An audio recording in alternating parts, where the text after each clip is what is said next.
My guests today are an international songwriting couple splitting their time between Los Angeles and Stockholm. Together, they've built creative and family lives that blend two music cultures, two languages, and now two new parents' perspectives. They'll share how they met on stage at Universal Studios, what it's like collaborating in work and love, and the surprising turn their story takes with a home breech birth they hadn't planned for. I'm pregnancy focused chiropractor Dr. Elliot Berlin, and you're listening to the Informed Pregnancy Podcast.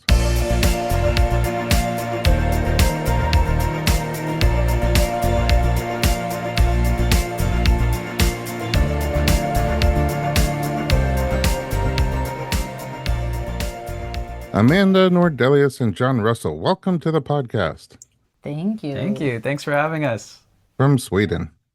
Yeah, Yeah. all the way on the other side of the world right now. I Yeah. was just saying before, you guys have the best energy, and I still feel it coming through the room as if you're in here with me. Oh, Mm. thanks. We feel Even the though same. the sun is coming up here and it must be going down there at the Well, same the sun time. never really showed up here today. Yeah, that's true.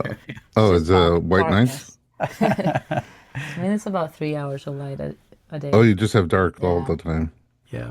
We make up for it in the summer, but it's pretty rough in the winter. Well, it's coming up over here, so I can try to shine a little bit your way. Thank you. We have so much to talk about. Let's start at the beginning with your background. John, you grew up in Detroit as a pastor's kid. What Yeah. was that like? Oh, gosh. Well, it's interesting. It has its definite, pros and cons. I joke with people saying I was indoctrinated with religion from birth because my newborn baby picture, which is about me at 24 hours old, I'm holding a little Bible in my picture that says the little Bible. Oh, So, Jesus. you know, exactly, precisely. And so I had to, navigate finding out what religion means to me and what God means to me on my own terms because, you're just told this is what we believe and this is the thing to believe and this is what we do. And, there's a lot of really deep concepts that are hard for a kid to understand. Hard So for adults to understand. hard for adults to understand. So just kind of sifting through those and, trying to keep the really good things that I learned and not keep the things that were holding me back, I would say.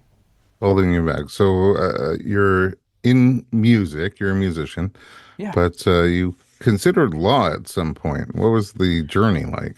That was kind of the plan was I wanted to be a lawyer. There was some sort of like justice bone that I had that just couldn't let injustice pass me by without standing up and saying something about it. So it felt like that was a natural course, but Although it as I seems became a like a teen, biblical concept. yeah, right, exactly. I think so. I think it might have had something to do with that.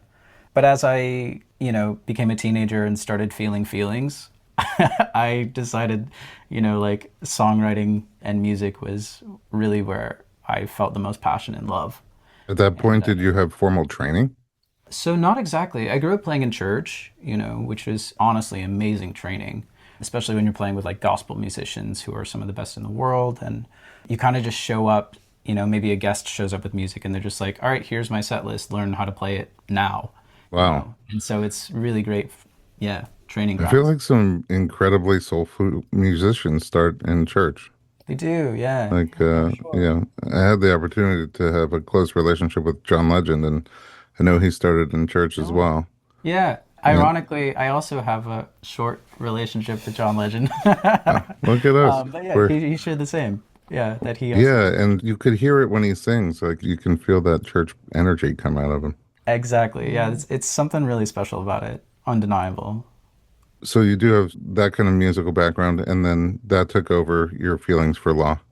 Yeah, it did. Yeah. I think I was just, I found that music and writing was how I processed life. And I think my piano knew every secret that I didn't tell anybody else. And it was my therapist and it was my best friend. And I think that I just learned, like, well, this is kind of how I want to live. I want to do this. I don't want to make this about me, but Please do. Please do. my parents tried to get me piano lessons, and I'm a little ADD, and I can play by ear. So Amazing. anytime I could figure out how the melody was supposed to go. I would just play it, and I couldn't look at those little squiggles and dots on the page anymore. Right. No. So I could never really progress in my lessons, but I did do a lot of playing on my own, and it was definitely my therapy. And I never thought Yeah, about it the way you just said that about your piano, being the one who knows everything and helps you Absolutely. process. Yeah. Yeah, It's we've cried a lot powerful. of tears together. there's Um, also something with piano lessons that can be so boring for some reasons. Like Yeah. classical training with piano Mm. could be pretty Mm. challenging. I should have gone to church. You should have gone to, that's really, yeah. Exactly. Wait, so Amanda, your story starts in a really different place, a Yeah, small island life outside of yeah. Stockholm. How did you get involved in songwriting, also a musician? I mean, it was just always a part of my life, I guess. Just having music instruments at home, and I think Sweden as a culture, a lot of our TV shows here are, revolves around music in different ways, music competitions and songwriting competitions, and you know, I think I just grew up loving music and art of all forms, and just started to write. I think as like a kid at 6 or 7 years old, and didn't that was just always a part of my life. Never considered law. No, but I actually wanted to become an accountant for a while. And I think for me, it was like, I'm just going to do music for funsies in my teenage years, and then I will get serious. So a little similar to John. Like I had a different idea of a job, and then I just got stuck, and I never became an accountant. Got stuck. I So, I mean, mean, your career sort of took off.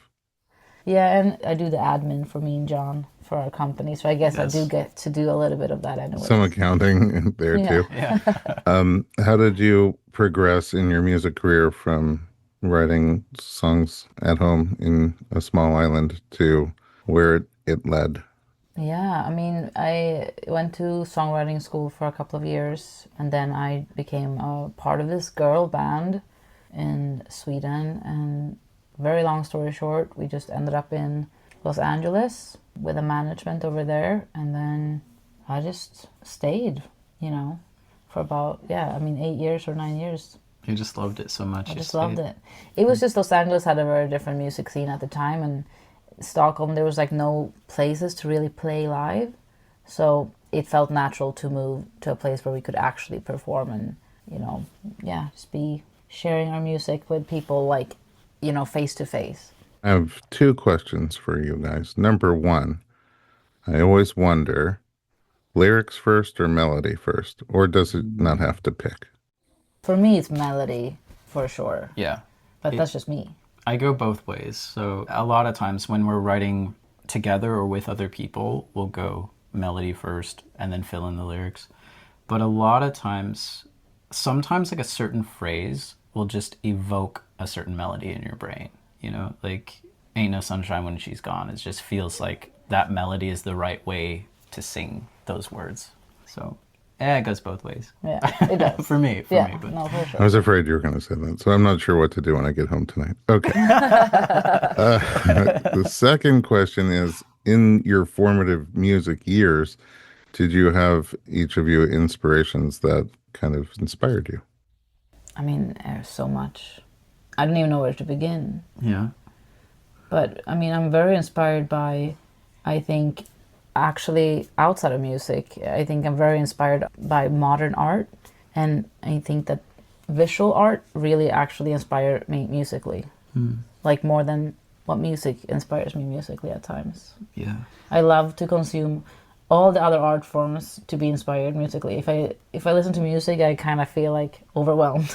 Like, I'm like, no, I can't. I barely listen to music, Yeah. which is a That's very funny. strange trait, but For a songwriter. yeah. I almost never go to the chiropractor.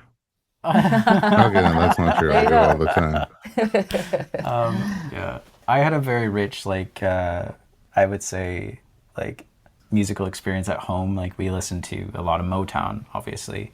We listened to a lot of, like, great classics from Stevie Wonder, Aretha Franklin, Marvin Gaye, Bill Seemingly Withers. Bill Withers, Yeah, Ain't exactly. No Sunshine. Yes. So that was like a great foundation. As I got older, like I was a bit of like an emo kid in high school, so I love like the rock scene and all of those things. And yeah, I feel like I have like a very diverse palette that just kind of developed over the scope of my life. And now I put all of those things into, one place, which is just like, which is me, I suppose, which is the goal. So you're both in Los Angeles, and music kind of brings you together at Universal Studios. What's the story? I mean, we were both, they had this program where you were like a hired street performer, basically. And we were both on the program. But you never play, I mean, yeah, I guess you play at the same time, but at different spots. So even if you are playing at the same time, you don't really see each other because you're both playing.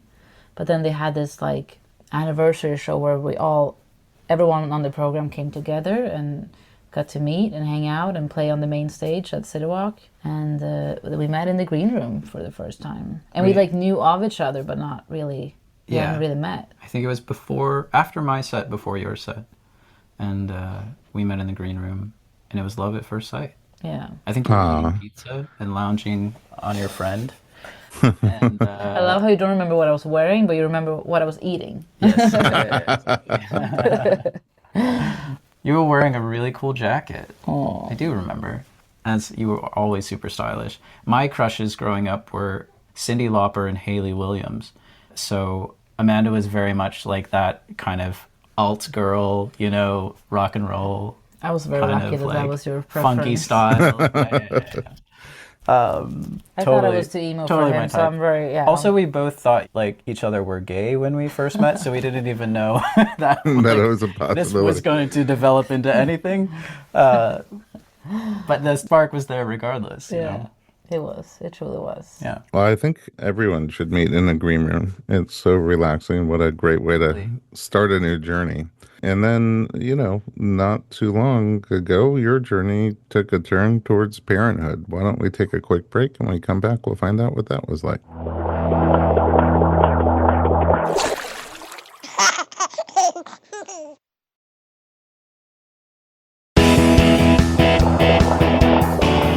Welcome back. We're talking to Amanda and John. Okay, so the green room is where everything starts for you guys. It turns out you're not gay and you like each other. And you blend so many things together, including career. You start to work together. But then you somehow end up having a baby together. Was that a conscious choice to...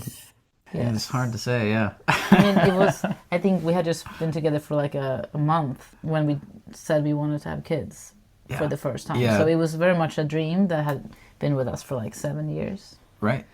But I mean, I think we just both felt like we wanted to wait, and the timing. It was a conscious choice to engage in intimacy and not have birth control. So but we wanted the universe to decide. It was one of those things where like it'll happen when it's meant to happen. Yeah. And it did. It happened at the perfect time. Yeah. Does not have birth control, meaning not even thinking about timing or things like that? We were tracking the timing, actually.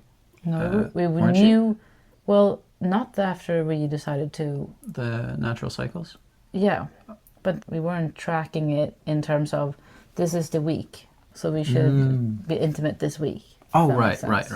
We were aware of like my cycle over the years, but we weren't like aiming, if that makes sense, to like. I think that would have very much happened sooner or later. If we were trying and it wouldn't be successful, I think we would start to be more conscious about that. But it was also nice to just let like the first year be kind of like, we didn't want to be too aware of it because it just felt, freeing to not have to be. Yeah.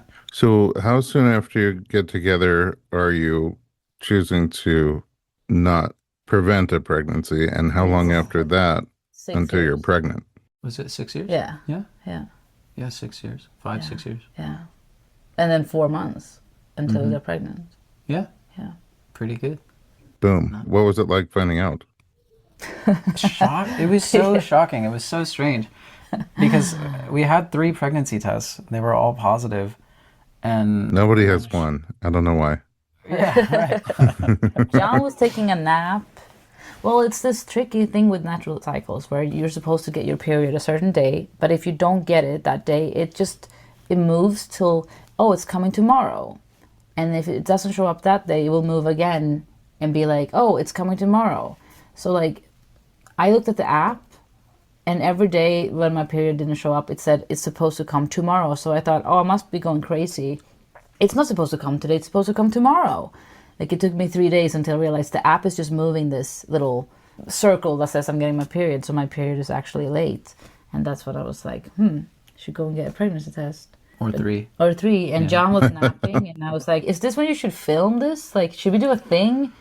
I mean, just for us, but then it feels kind of weird because if you're not pregnant, it just feels a little anticlimactic. So we were like, how should we do this? Yeah. This is the last second of our life that if we find out we're pregnant, this is the last time we will ever not be parents, consciously, I guess. And yeah, when I saw the test, I looked at Amanda, I was like, so yeah, what does this mean? Like, we even called your family. All of a sudden now we're just pregnant? This is how this works? Like, you just aren't pregnant and then you are? Like, it was mind-boggling that, like... We called your family, or your brother, just and my sister-in-law, and we were like, what should we do? Should we like view this as we are pregnant, or should we wait like a couple of weeks? And they're like, you are pregnant. You should think that you are pregnant. Right. And here you are. Yeah. At that point, when you found out you were pregnant, did you have a vision on how you wanted pregnancy to be, or how you wanted birth to be, what you wanted to do or not do? No, not at all. I think At least not me. No. I don't know when, like, those thoughts developed more, but I know there was just a little bit of an expectation of how things would go, just because of, like, your family history. Right. What's the family history? Well, so it's just basically I was a C-section baby, and my sister as well, and then my dad was, and John was. So I don't have a lot of, or at the time I did not have a lot of mom friends. So I didn't have a lot of experience or just knowledge about any other birth than C-section.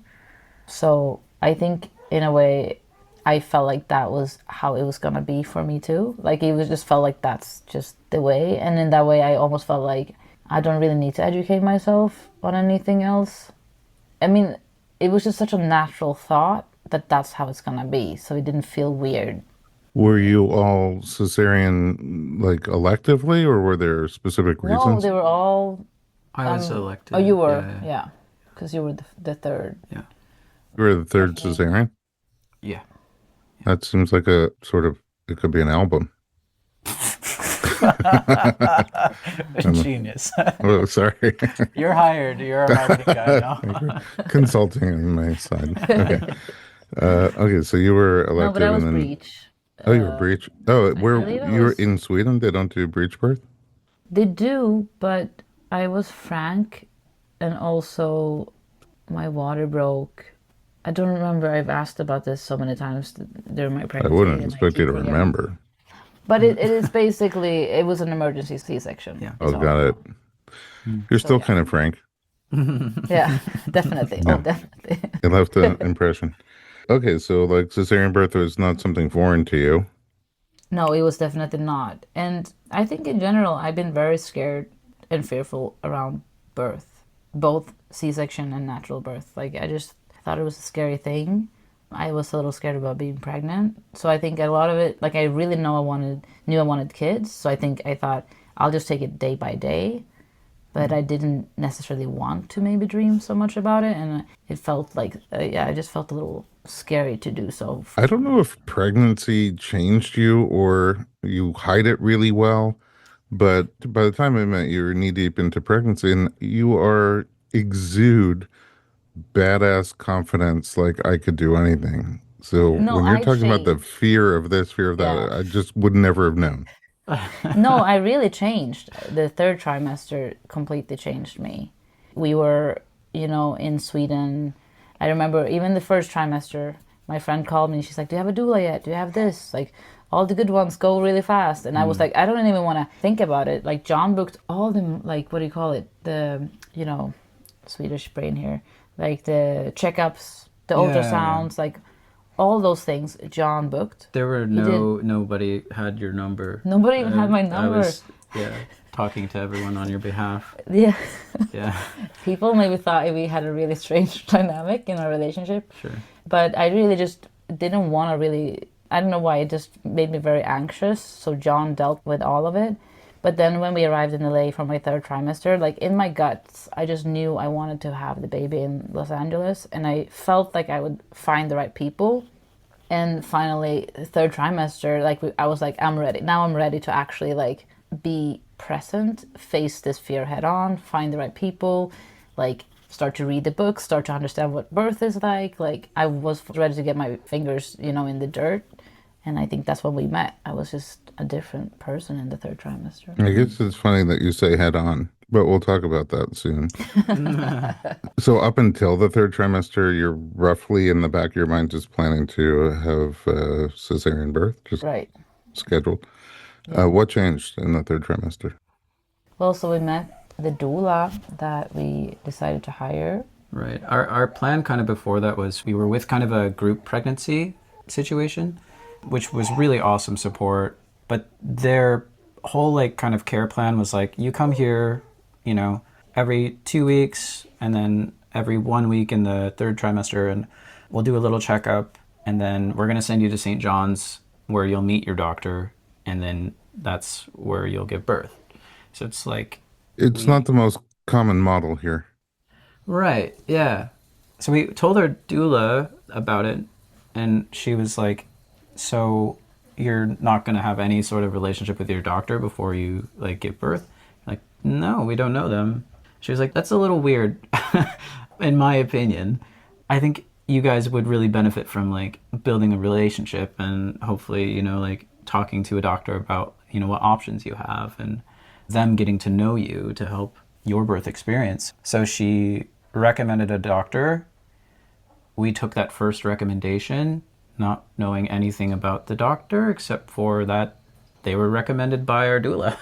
She recommended a few actually, but we just went. We just with, took the first yeah, recommendation. Yeah. And so, So how did that change the vision? I think it Right. was just that doctor, like, as we were talking, and I was sharing that I had my fear around birth, and she was just pointing out, like, she was just asking me very straight on, like, why are you scared? What is scary about hospitals? What freaks you out about this? And, like, as I started to talk about it, she made me feel like, I mean, in a good way, she made me feel like, how do I say this the right way? She made me feel like it wasn't normal. Like, obviously, it's very normal to feel like I do, but she made me feel like you don't have to, it doesn't have to be this way. Like, it doesn't have to be a scary thing. And maybe it's just whoever says it to you in the right time and place, but it just really, how she was approaching me was just speaking to a deeper part in me where I realized I just got perspective on my situation that I'm like, I'm just carrying this story. Like, this is how it's gonna go, and that's just it. Like, and something in our conversation made me realize that there might be another way. And maybe I should start to like plan for that. And I'm there to like dream about it, I guess. So did you get excited about birth? Yeah, I think I did. And I want to add too that I got a book about hypnobirthing from a friend in Sweden. And that also kind of sparked some kind of, deeper, like earth woman in me. Like it felt like I was starting to connect with like the physical body and like the Okay, process. that's the Amanda I met.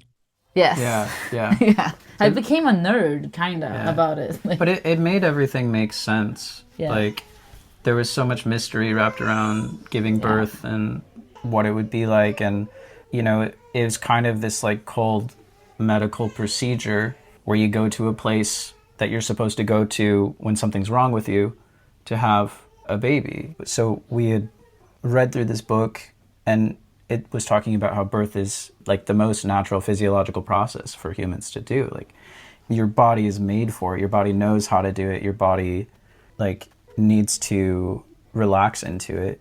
It almost feels like labor is a misnomer at times because of how important it is for the body to like be in a state of relaxation and peace, and how important that is for oxytocin and everything to help the process along. So it really just like everything started clicking, I think, after we started getting into that. yeah. And like, oh, okay, this makes sense now. Like, nothing was really speaking to us before, and then Yeah. that made everything make sense. Yeah. So it sounds like things were really changing for you in your perspective and from a fear of birth to an excitement about birth. And like your plan for that scheduled C-section was going to change. I can't wait to hear what actually happened. We're going to take a Right. quick break, and we'll be right back.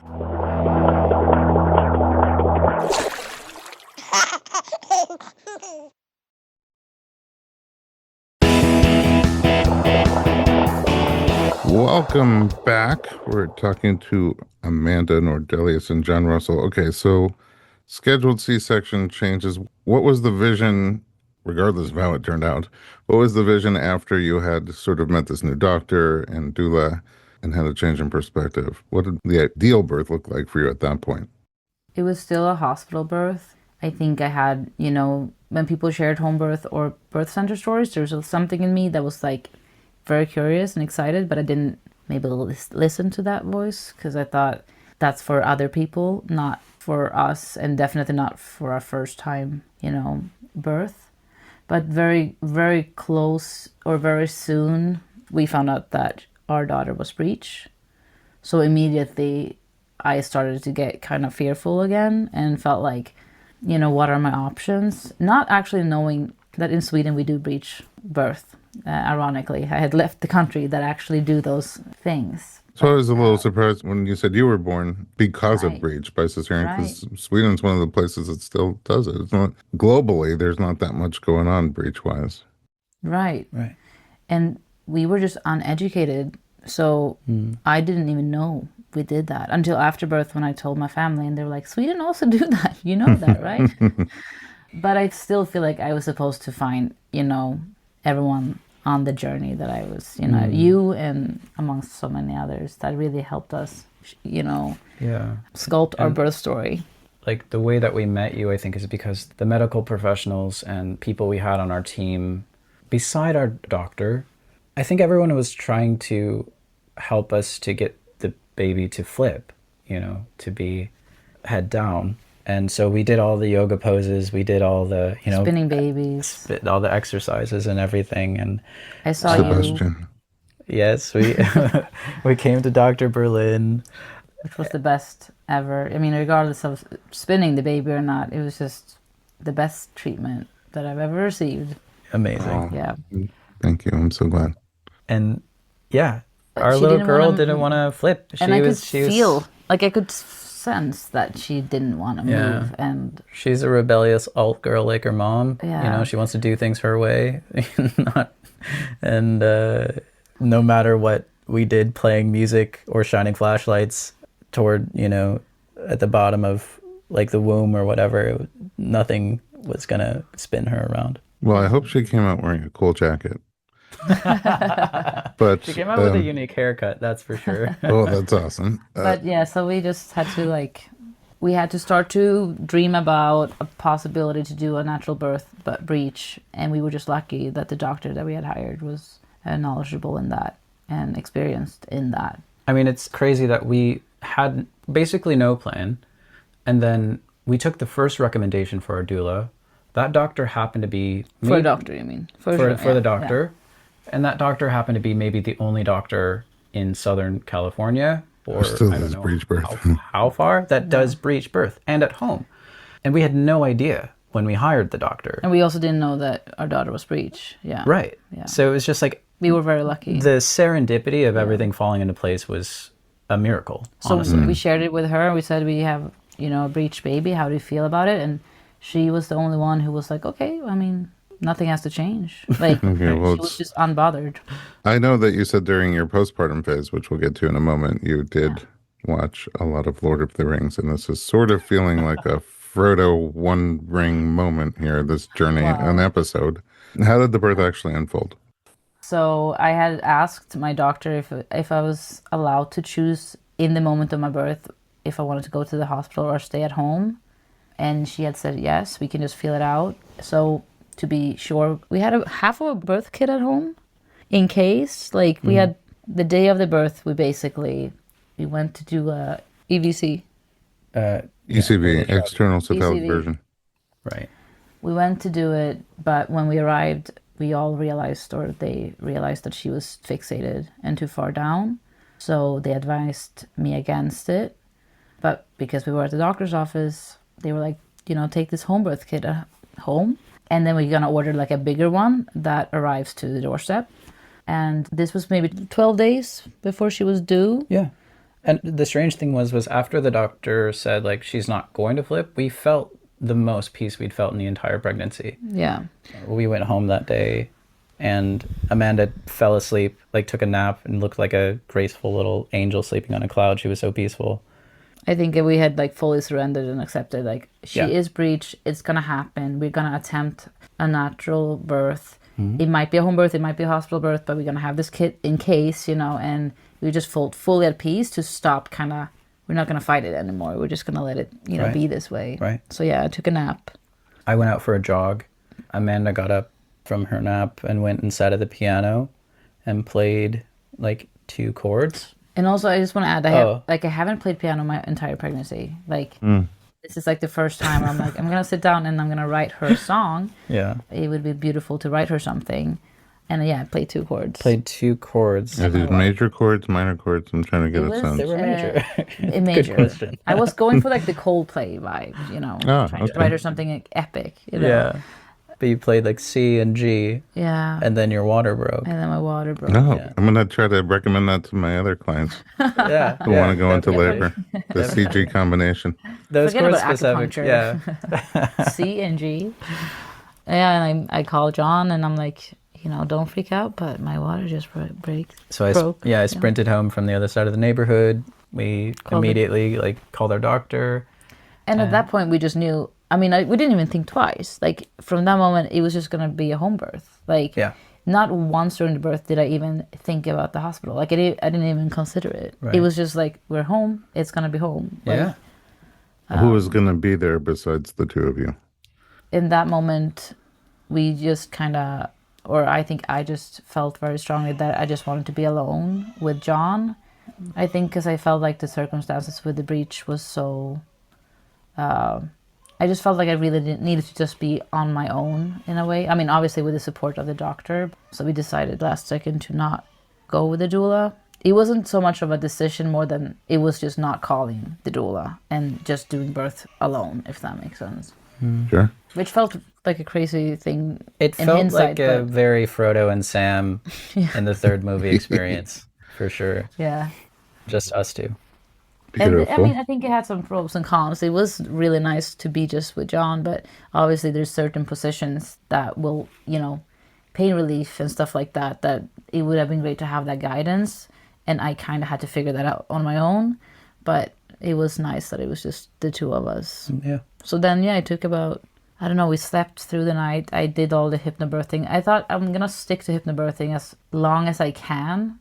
And I don't think I'm going to make it all the way through, but I think I used it a lot in the first, like the early labor. We were just doing affirmations, laying in bed and relaxing and, you know, using language like welcoming the surges and the waves. And We watched The Notebook, watch The Notebook. get the oxytocin flowing. So the early labor was really nice, like Yeah. just very calm. And I think it was maybe about, I don't know how many hours, but 12 or 14 or something. At what point does your doctor come over? So she came over in the morning during early labor just to check the heart rate and stuff like that. I was also told, like, you know, if anything, we will go to the hospital, like not when it's a red flag, but when it's like a yellow flag, like very early, we will go. So I felt safe that like if there's anything that feels off, we will leave, you know, immediately. Yeah.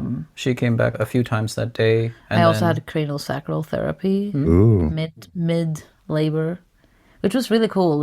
It was actually one time in the session that I felt the contraction and it didn't feel painful at all. That's So I was like, nice. oh, so there is actually pain-free like contractions. But I think that it was a very, overall, I think my strongest memory from birth is really like depending on where I put my mind or how much I relaxed my body, the feeling of the contractions completely changed. The more I was like fearful, tensed up, like it was just so much more challenging. But when I was like relaxing and welcoming, like there was a lot of times it was really not painful, and it was just cool how my mind and my body like played such a huge part in that. Amazing to be so consciously aware of that. Yeah. All right. So, how did things turn out? I mean, the active labor in the It was shower. about 2 hours. The shower was a lifesaver. Yeah. At the end, I I was didn't even... texting the doctor, trying not to freak out because the doctor wasn't there yet, and Amanda's contractions were 2 minutes apart, Also, I had about a no minute clue. long. Like, John timed it. I didn't never know, like, the time of it. You never, like... I didn't want to be aware of time and space, basically. So I didn't want to be like, oh, my contractions are slow, now they're fast. Like, I knew I would get in my head about it. So I was just kind of present in my body, and then John timed everything. So then in active labor, yeah, you start to get a little freaked out because I was, like, 1 minute apart. Yeah, no, I was cool as a cucumber on the surface, but yeah, I was a little nervous. On the deep down inside.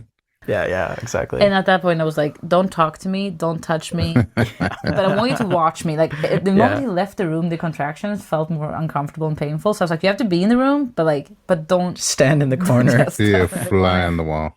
let me do Yes. my thing. Like, Yeah. And then I had this memory of a woman who had been on all fours from my Instagram. So I was like, maybe that's something I should try. So at the end of the active labor, I was just on all fours in the shower. I just had to go in a deeper and deeper squat. It felt like for every contraction. I remember the knees on the tile in the shower. Like, that was half of the challenge. I was like, I'm happy I've done some Pilates in my life. So yeah, So then eventually your doctor does come. the doctor comes, came right in the nick of time, like the cavalry coming over the hill, and we marched Amanda from the shower to our bedroom. Like, she was coming out for her, like, boxing entrance. And we meet three midwives that we've never met It before. met 3 midwives we hadn't met, and Or not. We met them once. and our yes. doctor, and you Just jump on the bed. started basically. pushing. Yeah. And Because since it's breech, like, you can't do water birth.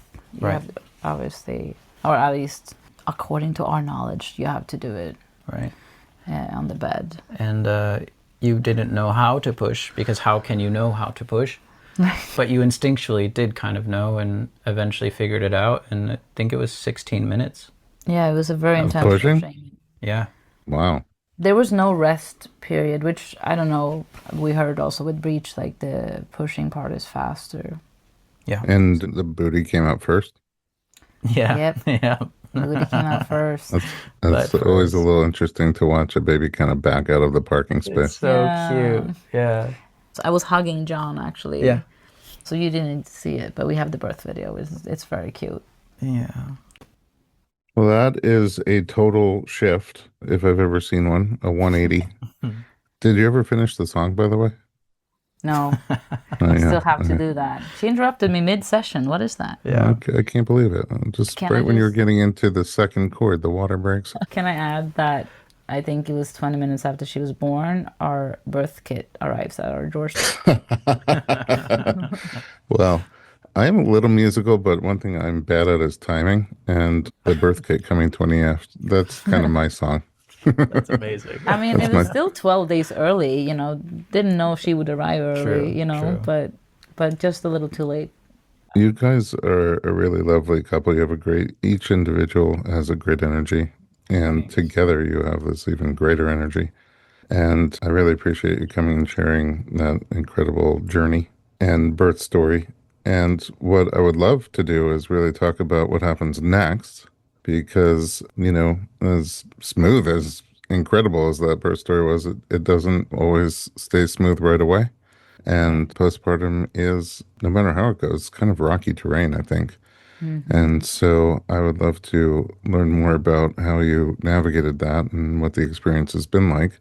And you've been gracious enough to agree to come back for a second episode on postpartum, which I'm really looking forward to. Thank you so much for coming and joining me today and joining our audience today and sharing your story. Before we go from this episode, where can we find you guys online? Thank you, by the way. Yes. You could go to gluten-freemusic.com. That's basically our portfolio, as you can see the work that we've done. And I love that for celiac music enthusiasts. yeah, glutenfreemusic.com with the dash, gluten-free. Or I guess you can find our Instagrams as well. Yeah. We always post things and sing some songs every once in a while on there. So Are they your names? Yes. at John Shy Russell, so SHY. So And Amanda.Nordelius. There's a dot? Yes, Amanda.Nordelius. Amanda.Nordelius, gluten-free. I love it. Yes. Thank you again for joining us and at home. Thanks for listening to the Informed Pregnancy Podcast. For more pregnancy and parenting information just like this, visit us online at informedpregnancy.com. And don't forget to tune in probably a few weeks down the road for part 2, the postpartum journey.